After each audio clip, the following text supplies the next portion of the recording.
আসসালামু আলাইকুম।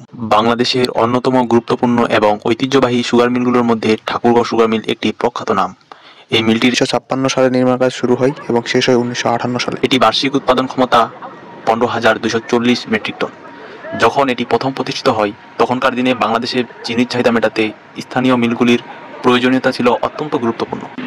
ঠাকুরগাঁও সুগার মিলটির স্থাপন সেই সময়ে এক বিশাল পদক্ষেপ ছিল, যা স্থানীয় অর্থনীতির উন্নতি এবং কৃষির ক্ষেত্রেও গুরুত্বপূর্ণ ভূমিকা পালন করে। মিলটির প্রতিষ্ঠার পর থেকেই এই অঞ্চলে আখ চাষের প্রসার ঘটে। বহু কৃষক তাদের জমিতে আখ চাষ করে, যার ফলে আখের উৎপাদন বাড়ে এবং এটি স্থানীয় অর্থনীতি ও কর্মসংস্থানের ক্ষেত্রে নতুন দিগন্ত উন্মোচন করে।